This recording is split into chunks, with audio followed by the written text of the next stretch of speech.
感謝いたします。今日は大阪からお集まりさせていただきます。たまにまた来てくださいね。遠慮しないで。大阪っていうのは2時間ぐらいで来られますのでね。私たちもかつて大阪に行ってましたので、その時間はあまり気にならないと思うんですけどね。久しぶりに見て、三月君の背の高さに驚きましたけど、もう私を越しましたね。今日はですね、聖書に書かれていない裏の、事件があって裏付けと言いますけども、その裏の方をね、今日はですね、私が哲夫先生から貸していただいた本の中に書いてあったその裏付けの方をね、少し皆さんと一緒にね分かち合おうと思っておりますので、この聖書の中に書かれている部分の以外の部分というのもね、私たちは想像しかできないんですけども、そしてまたあとは聖霊によって教えられるとか、啓示によって教えられるとかね、幻によって教えられる、夢で教えられているということは分かるんですけども、それ以外の記録された部分があったということで、皆さんと一緒に今日ね、お話をさせていただきたいと思いますけれども、十字架と、特に十字架とそれから復活について、これはピラト、それからカヤパ、またそれからピラトの奥さんのね、名前は出てませんけども、それは奥さんの裏の、奥さんにね、裁判の時、ピラトの裁判の時、席に立った時に、奥さんがですね、ピラトに、正しい人には関わらないでくださいということがありましたよね。それは何でか、私たちが読んでも、そこまでしか書いてないから、その理由っていうのがあんまりわからないんですけども、この私が借りた本によりますとですね、ローマのこのバチカンのですね、中にある図書館というところに、全てイエス・キリストがこの地上に来られた時からずっとこの誰がどう言ってこうしたということのね、証言が書かれているみたいですね。でそれがずっといまだに収められているということで、一部だけですけども、それを皆さんと一緒に分かち合っていきたいと思いますね。ではですね、ヨハネによる福音書の18章というところを開いてみましょうか。ヨハネの18章ですね。ヨハネの18章の12節のところを見てみますとですね、こう書いてあります。ヨハネの18章の12節のところにこう書いてあるんですね。そこで一体の兵士と千人隊長、それにユダヤ人から送られた役人たちはイエスを捕らえたというふうに書いてありますよね。でこの先のところを見ていきますと、どう書いてありますかというとですね、13節のところに、まずアンナスのところに連れて行ったというふうに書いてあります。このアンナスっていうのは、カヤパの、お父さんですね、義理のお父さんに当たるんですけども、彼は大祭司であったというですね。でその後を継いだのがカヤパであったんですけども、彼の娘の婿であったカヤパっていうことになりますね。で、このカヤパっていうのは、ごめんなさい、アンナスの娘婿であったということが聖書に記されているわけですね。でそこまで調べる必要はないと思いますけども、ここにところに最初に連れて行かれた、イエス様が囚われて最初に連れて行かれたところがこのアンナスのところであるというふうに書かれております。彼がその年の大祭司カヤパの舅であったからであるというふうに書いてありますね。カヤパは一人の人が民に代わって死ぬことが得策であるとユダヤ人たちに助言したものであるというふうに書いてあります。これが本当にバチカンの中に書かれているその証言によるとですね、これが彼が本当に罪を悔い改める時代になっていくわけですね。でそれはどういうことなのかというと、また後で調べて皆さんと分かち合っていきたいんですけども、このカヤパ、この一人の人が民に代わって死ぬことが得策であるということを皆さん覚えていませんと、ユダヤ人に助言した人であるというふうに書いてありますよね。でこのことがこの11章、ヨハネの11章のところに書いてあるんですね。ヨハネの11章の47節から52節のところに書いてありますけれども、この47節のところを見てみますと、こう書いてあります。ヨハネの11章の47節、52節ですね。かいつまんで読んでいきますけれども、そこで祭司長とパリサイ人たちは議会を招集して言った。我々は何をしているのか、あの人が多くの印を行っているのにって書いてあります。このことを言っているのは祭司長たちですよね。これは何を言っているのかというと、その手前に書いてあるラザロを生かしたということが書かれているわけです。それを含み置き、イエス様がなされた多くの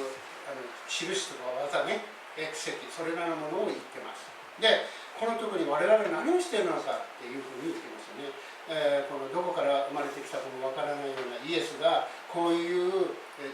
印とか奇跡と行っているのはどういうことなのかって、私たちはそれを見て黙っておくべきだろうかっていうふうな反発ですよね。祭司長ユダヤ人たちの反発なんですけども、そう書いてあります。で、48節のところに行くと、もしあの人をこのまま放っておくなら、全ての人があの人を信じるようになるって書いてあります。そうするとどうなるかっていうと、暴動が起きるよっていうことになるわけですね。で、かつて使徒行伝の中に書いてありますように、パウロがあちらこちらに伝道していった時に、特に暴動が起きましたね。で、そのことを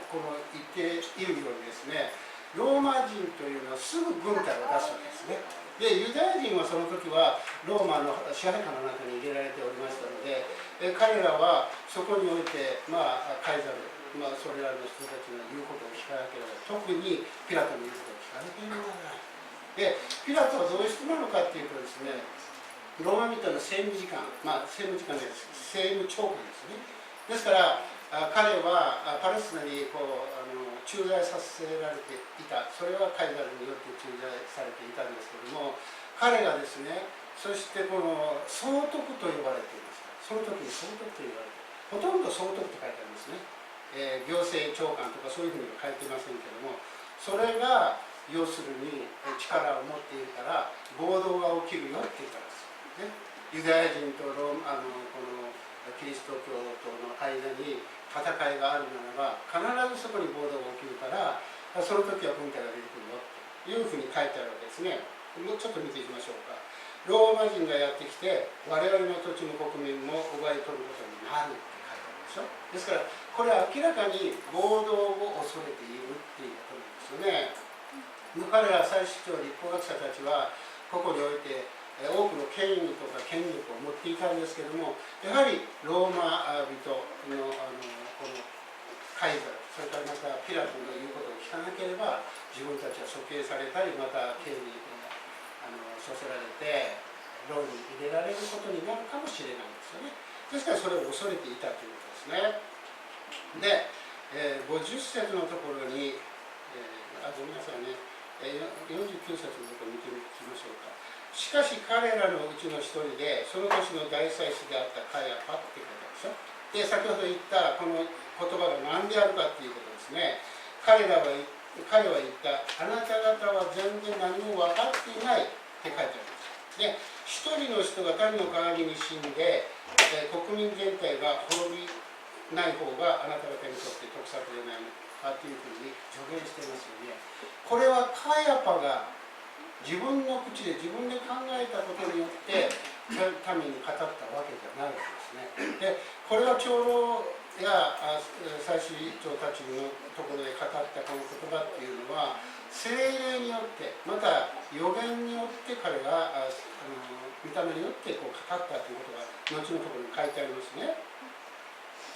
で、得策だということも考えに入れていなさいというふうに助言した。で、51節のところに、ところでこの言葉は彼が自分から言ったのではなくてって書いてあるんですよ。っていうことは、彼は聖霊に満たされてそのことを語ったということですね。神様はそこまで働く。パロを、ね、エジプトの王パロを立てたのは、彼を立てたのは私が世界の神である、創造者であるということを彼に知らせるためであるというふうに、全世界に知らせるためにであるというふうに書いてあります。ですから神様は悪い人でも良い人にでも働きます。で、そのために彼を立ち上げるということもなさるということを私たちは決して忘れてはならない。ですからこの聖書の中に書かれている、この簡単に書かれている内側、つまり裏側は何の理由でこういうことを言ったのか、なんでこういうことが書かれるのかということをそれを探ります。で、あらゆるこの角度から見て、本によっていろんな人々から教えられたり、それから聖霊様に教えられたりしますよね。で、それによってメッセージをこう立て上げていくんですけども、聖霊によってメッセージを立て上げられたっていうことも、私は本当に多々あります。で、哲夫先生、宮子先生もそういうことがあると思いますけども、そのメッセージ、この次のメッセージを主を私に与えてくださいって言っても、どういうメッセージをしたらいいのかっていうことがわからない部分があります。もう前日まで、その夜中までわからない時あるんですけども、その朝になって突然ポンと入ってくることがあるわけですね。そういう時はやはり聖霊から促されて、このメッセージをやれということだなっていうふうに理解します。で、それは完全に私たちがイエス様から与えられたメッセージだというふうに思っておりますよね。話が随分飛んでいきましたけれども、次のところを読んでいきますと、51節のところで、ところでこのことは彼が自分から言ったのではないというふうに書いてあるんですね。その年の大祭司であったので、イエスが国民のために死のうとしておられることって書いてあります。で、次に読みますよね。また、ただ国民のためだけでなく、散らされている神の子たちを一つに集めるためにも死のうとしておられるということですね。そういうふうに予言したというふうに書いてあります。ですから、これは予言したということは御霊から完全にしているということですよね。予言は悪魔から来る時もあります。しかし、この人々に向かって、良い予言であるなら、それは神から来たものであるんですね。悪いとこから来たら絶対にこう何かおかしなところがこう見られるということですね。ですから予言というのは自分たちが受けた予言を吟味しなさいというふうに言われています。で、最近の予言というのは誰でもできる、訓練すれば誰でも予言できるよというふうに聖書に書かれているわけですね。パウロはそう言っています。だけどその予言を私たちは吟味しなければ、神様が本当に来たのか、はたまた向こうから来たのかっていうことを吟味しなさいというふうに書かれていますね。次に総督ピラト、それからその妻について見ていきましょうね。ピラトはユダヤ人の、このユダヤ人をですね、痛めつけて、それから苦しめることを喜びとしていたということが見られる箇所があります。で、そのことをちょっと一つ挙げてみましょうか。皆さん、ルカによる福音書ということを開きましょうか。ね、ルカの福音書に13章というところがあります。この13章の一節のところにこう書いてありますね。彼らが、ガリラヤ人たちが捧げ物を捧げようとしたときに、ピラトがそこにガリラヤ人に血を流した、血を混ぜたというふうに書いてありますね。ちょっと読んでみますね。ちょうどその時ある人たちがやってきて、イエスに報告した。ピラトがガリラヤ人たちの血をガリラヤ人たちの捧げている生贄に混ぜたというのであるというふうに書いてあります。何を言っているのかというと、彼らはピラトによってピラトの命令によって兵士がガリラヤ人を殺したということですね。そして血を流して、その血を生贄の血に混ぜたということですね。で、こういうピラトはユダヤ人たちを苦しめ、痛めつけることに対して喜びを持っていた部分があったということですね。じゃあなぜイエス様が十字架にかけられるために裁判にかけられた時にね、ピラトは彼は罪のないものである、私は彼を裁きませんと言いましたね。で、ただ鞭を打って懲らしめた上に釈放すると言ったんですけども、彼はあくまでもイエス・キリストを助けようとしました。釈放しようと努力したというふうに書いてありますけれども、次のヨハネの19章というところを見ていきましょうか。ね、いろいろ私たちが疑問に思うことがたくさんあるんですけども、ここに書いてあるピラトの声、それからカヤパの声ということですね。で、カヤパというのは、このイエス様が復活された、つまりよみがえられた時にカヤパに現れたんです。聖書に書いてありますか、そういうこと。書いてないんですよね。それが裏付けとなって、このバチカンの中に書かれているその記録の書の中にあったわけですね。それを集めて、この本にした本が私最近ごく最近読んだんですけど、今宮城先生が読んでると思いますけども、そういうことが書かれている。イエス様はよみがえって弟子たちに現れ、それから500人以上の人たちに同時に現れた。そしてまたパウロに私のような小さな人にも現れてくださったというふうに書いてあります。で、この生徒たち、彼を慕っていた生徒たちだけにイエス様は現れたんじゃないということが、それ裏付けで分かるとですね。カヤパ、つまり彼が民のために、主の得策であると助言したあのカヤパによみがえって現れて、カヤパの前に立ったということです。で、カヤパはどうしたのかというと、ひれ伏して涙を流して悔い改めたということです。あ、やっぱりイエス様は神であったんだということを彼は知ったわけ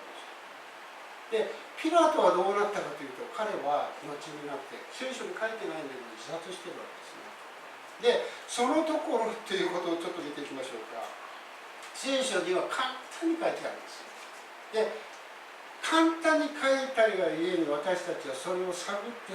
何の意味だろうか、どういう意味なのかっていうふうに探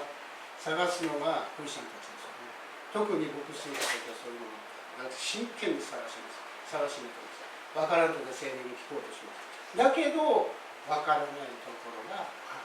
そういうことがちゃんと、そういうその証言がある。その証言がもう30年ぐらい前にそれが発覚したわけですよね。で、それが世にこの回っている一部の人たちしか多分読んでいないと思います。で、このメッセージを聞いている牧師先生たちもっていうふうに思われるかもしれませんけども、まあ行くならバチカンのねローマまで行って、バチカンの図書館に行ってその記録を見ると分かると思います。ああ、そうだったのか。私たちはたまたま聖書で見たか、皆さん信仰図書から見たからね、そういう探って、この真実を知りたいという人たちやっぱりいるんですよね。聖書だけ読んでわけのわからんところがあります。そしてヘブライ語をですね、日本語に訳したこの訳し方っていうのは相当の開きがあると思いますよね。ですからそういう部分というのは僕たちは調べたがあるということなんですね。まあいろんなことを喋りましたけども、19章の12節のところからちょっとお読みしましょうかね。こういうわけでピラトはイエスを釈放しようと努力したって書いてあります。で、それは福音書を見ると皆さんよく知ってますよね。ピラトは何の罪があってあなた方を訴えているのだとイエス様に関して同情的な言葉を発しましたよね。で、最初立法学者たちにそう言っていた。何の罪が、私が調べたところ何の罪もない、ね、でヘロのところに行かしたけども、ヘロでも何の罪を認めなかったということですよね。なんでほんならあなたたちは彼を訴えているのかっていうことです。ですから先ほど言ったように、ピラトはここに置いて彼を罪人として十字架につけることをすごく拒否しているわけですね。ですから彼はイエス様の助言を与えたんですね。で、この助言を与えていた彼がなぜ十字架につけたのかということが問題ですよね。で、努力した。しかしユダヤ人たちは激しく叫んでいった。もしこの人を釈放するなら、あなたはカイザルの味方ではありません。自分を王とする者は全てカイザルに背くのですって書いてあります。この言葉を聞いてドキッとしたんですね。自分はカイザルからね、パレスチナに駐在させてもらった総督としてカイザルの命を受けて、彼は政治的なことを収めていたわけでしょ。それが危うくなったんです。ですから正義よりも自分の政治生命を取ったということですね。こういうことが伺われるんですね。で、そのこともその手紙というのは本の中に少し触れていたんですけど、そういうことなんですね。自分を王だとする者は、カイザルに反する者だというふうに書いてあります。で、13節のところね。そこでピラトはこれらの言葉を聞いたとき、イエスを外に引き出し、敷石、ヘブル語でガバタと呼ばれる場所に裁判の席についた場所で裁判の席についた。仕方なく彼を裁判にかけて、このイエス様を十字架につけろ、バラバを釈放しろといったこの声に負けて、彼は正義を貫くことがなくて、自分の身の安全を、ね、考えて彼を引き渡したということです。情けないですよね。自分が総督ならば、ユダヤ人を時にこの伏せるだけの力はあったはずです。軍隊を読むことができますよ。だけど暴動が起きてしまうとカイザルの耳に入ってきます。そうすると、元老院というのは古代のですね、政治関係のことを言うんですけども、それらのものから呪われるし、首にされる、見放されるということですね。それから、カイザルからも信用を失ってしまうという、自分がそこから離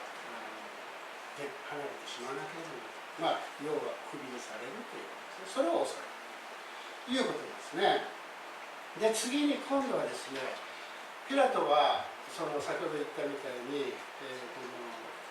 聖書には書かれていないんですけれども、彼は後になって自殺したということで、その時に予言された言葉がまたこのピラトの妻の中にその予言の言葉が秘められているんですね。で、マタイというところを開きましょうか。マタイの27章、ごめんなさい、27章の19節というところを開いてみますと、こう書いてあります。ですから読みますよ。マタイの27章の19節、ここにこう書いてあります。ピラトが裁判の席についていたとき、彼の妻が彼のもとに人をやって言わせたあの正しい人には関わりはないでくださいというふうに書いてあります。で、その理由っていうのはどういう理由かというとですね、ゆうべ私は夢であの人のことで苦しい目に遭いましたって書いてある。これで皆さん何の夢か分かります？分からないよね。誰が読んだって憶測したってなかなか分からないね。これを考えていると、頭パニックになってしまうかもしれない。もうやめたというふうになってしまうかもしれませんけれども、彼女が証言した証言の裏付けがあります。で、それがその本に書かれていたわけですね。で、彼女が見た幻は何を見たのかっていうとですね、彼女はイエス様が水の上を歩いていた。魚や動物と話していた。そして風や雲に乗って飛んでいた。すべての支配者であるということを彼女に啓示で与えたということです。ですから正しい人に関わり合わないでください、私は苦しめられたからっていう意味の苦しめられたこの夢の解き明かしはその裏付けはそうなんです。彼は支配者である、主権者であるということです。つまり神であるよということを彼女は伝えたかったわけです。多分その後でね、裁判が終わった後でピラトが帰ってきた時に、実はこういう夢を見て、彼はイエス様は湖の上を歩いていた、それも見た。動物と話をして魚と話していた、それも見た。雲と風に乗って飛んでいた、それも見た。動物たちに支配をしていた、それから自然を支配していたと、そういうことも全部自分は見せられたんだ。あの方は神なんだということを彼女は多分知ったと思うんですね。それは聖霊によって知らされたということなわけですね。で、ピラトにその本に書いてあったんですけど、言われたことは何と言われたのか。奥さんに言われたことが、もしあなたの妻の言葉に耳を傾けないでそれを遂行するならば、あなたの身に良くないことが起きるよって言われたんですね。で、彼は思い余って彼は自殺に追い込まれたということが真実であるということですね。そこまで神様の言葉には書かれておりません。裏の裏までね。イエス様のことは全て書かれて、弟子たちのことは全て書かれているんだけど、そういう十字架とか復活に関わる人たちのために書かれていないわけです。書かれている唯一のことは、イエス様が十字架にかかって葬られて墓に入れられて、そして彼にピラトのところに行ってね、あいつが言っとったことを3日目によみがえると言っとった大風呂敷、大洞吹きのことを思い出してください。もし彼がその墓の中からいなくなったら、今までのことよりかもう本当大きな噂になるでしょうというふうに言ったんですね。で、だから祭司たちはピラトのところに行って、どうぞ3日までこの墓の番を強く強硬にして、何人か人を増やしてください。そして完全に3日が経つまで3日目によみがえって言っていたからね。で、コラフィがそう言ったから3日目までとにかく晩をさせてくださいというふうに願った。で、彼らはこの晩兵する人たちに金を渡して、ね、もし何かがあった時に、この墓が空になった時に弟子たちが来て彼を連れ去ったと言えということで、金を渡したということがその証言の中に書かれているんです。で、そのようにして全てが闇に葬られたことということが聖書に書かれている、この唯一のことがその金を渡したというのが書かれていますよね。洋福音の中に1箇所だけど、どこに書いてあるかちょっとヨハネか福音書かどっちかちょっと分かんないですけども、今ここで調べることはできないです。そういうふうに書かれている歌詞があります。ですからそれは事実であるということですね。後のことは闇の中に葬られていて、クリスチャンでもなかなかそれを突き止めることができない部分があったということなんですね。ですからこのピラトに裁判の時にその妻が行って妻が行ってんじゃなくて妻の使いが行って彼に話したということは、これは予言、つまり彼女の見た幻、夢か幻か知らないんですけど、それを伝える。だけどその裁判やっている時に人をやってこちこちって話して全部語ることができないよね。だから彼が帰った時に妻が全部それをピラトに話したということなんですね。ですからそれで悩んで彼にイエス様が現れたとは書いてなかったら、多分現れてなかったんだと思うんですね。で、彼は悩んで自殺をしてしまうということなんですね。真相はそういうことになりますよね。だから神様のこの予言、つまり啓示とかそういうものに対して、あなたはこういうふうになるよって言われたなら、それを告げなさいと言われたら、その人に告げなければ。それが予言の働きの重要な一つのテーマですけども、それは絶対にその人に告げなければ。もし告げなかったら、その人に起こるべきことが預言者に書かれるって聖書を書いてあるんです。だから神の言葉っていうのはものすごく重たいわけですね。ですからよくその旧約聖書の中に書かれているように、偽預言者がたくさん出てきて、そしてエリアを悩ませたこともありますし、エリアは一人で450人の預言者と戦いでしたね。そして勝ちましたけれども、偽預言者というのはこれからどんどん出てきます。なぜですか？それは終わりの時代が近づいたからです。皆さんもう本当に世界の状況を見てください。情勢を見てください。それはもう本当に終わりの時が近づいたという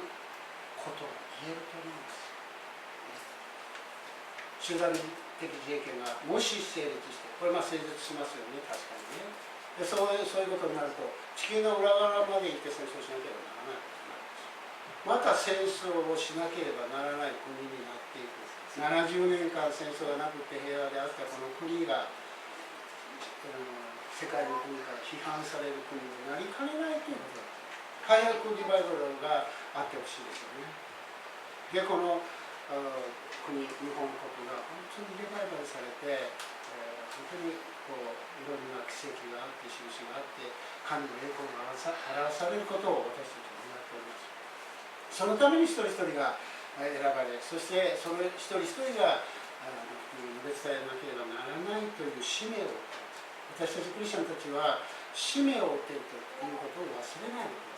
だあなたによらなければ救われない人たちがいるということを頭の中に叩くんですよね。私たちはペテロの中に書いてあるように、私たちはイエス・キリストを見たことはないです。だけどイエス様を愛しているのに、私たちはイエス様を信じてますよね。ですからこのような信仰を持ち続けて多くの人たちに語ることが必要だ。このイエス様はあなたのために十字架にかかってくださって、あなたの罪の刑罰を受けてくださったんですよというんですね、神は。ですから信じる者には全ての罪が消された、つまり罪が取り除かれた、許されたというふうに書いてあります。皆様のこの熱い熱い福音、これがですね、本当に必要になってきます。一人一人のクリスチャンの責任を負ってですね、自分のこの働きを全うしていただきたいと思います。一言お願いします。アテナ基地を感謝いたします。私たちは聖書を調べても、またいろんな啓示を受けても、いろんなことに対してこの探り求めますけれども、それにおいてもわからない部分というのがたくさんあります。しかしこのようにいろんな情報が今入ってきますし、またそういうものによって聖書の裏付けを取ることができます。本当に感謝いたします。そしてまた私たちがこのような知恵を持って、知識を持って、また信仰を持って人々に福音を述べ伝えるときに彼らを救うことができる、また日本人を救うことができるように助けてください。1億2500万の民をあなたが覚えて彼らを救ってください。そして救いに至らせてくださいと信じてイエス・キリストの皆によってお祈りします。